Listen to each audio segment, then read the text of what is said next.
2013 batch commandos అవి డూట్స్ టీఏలు డిఏలు ఎస్ఎల్ఎస్లు ఇవ్వనందుకు జగన్ సర్కార్ మీద నాకు మండి టీడీపీకి ఫేవర్ గా సింహ సినిమాలో నో పోలీస్ పవర్ఫుల్ డైలాగ్ చెప్పడం జరుగుతుంది. విన్ని కుత్తలాడండి. Dialogue start camera action. పిఎస్పికే నువ్వు నందా అయితే నేను సిద్ధార్థ రాయ్. డాక్టర్ ఏంటి మీరు ఇలా చేయడం ఏంటి?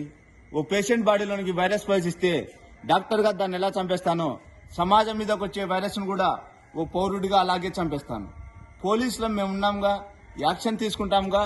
పోలీస్ ఎక్కడ? కల్తీ జరిగిందని నిలదీసిన రైతును అదే కల్తీ మందు నోట్లో పోసి చంపేస్తే నో పోలీస్. కాంట్రాక్టర్లను చంపేసి టెండర్లు పిలిచిన లేడీ ఆఫీసర్ని తీసుకెళ్లి రేప్ చేస్తే నో పోలీస్. ఇదేంటని ఎదురు ప్రశ్నిస్తే దారుణంగా చంపేసినప్పుడు నో పోలీస్. కల్తీ పాలకు 60 మంది ప్రాణాలు గాల్లో కలిసిపోతే అయ్యా ఇది పరిస్థితి అని మొరపెట్టుకున్న తల్లిదండ్రులను ఓదార్చడానికి నో పోలీస్. పోలీస్ స్టేషన్కి వెళ్లిన పాపానికి 300 మందిని మూర్ఖంగా చంపి బావిలో పాతేస్తే నో పోలీస్. అప్పుడు లేవని నోరు ఆఫ్టర్ ఓ క్రిమినల్ రాజారెడ్డిని చంపితే లేస్తుందే.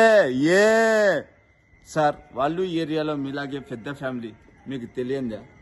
పెద్ద ఫ్యామిలీయా? మాలాగా వద్దో. ఫ్యామిలీ చరిత్ర గురించి మాట్లాడొద్దు ఎస్పీ. చరిత్ర అంటే మాది. చరిత్ర సృష్టించాలన్నా మేమే, దాన్ని తిరగ్గా రాయాలన్నా మేమే. రాజారెడ్డి నుంచి జగన్ వరకు వీళ్ళంతా బ్లేడీ ఫూల్స్, మొరగా జాతి. నో మోర్ అగ్నేష్ ఎస్పీ గారు, మీ దగ్గర తేడానికి ఏమీ లేదు. క్లియర్ గా చెప్తున్నా, తప్పు చేసిన వాడిని చంపేయడమే. No police. Guns are made of rules but not స్వాడ్.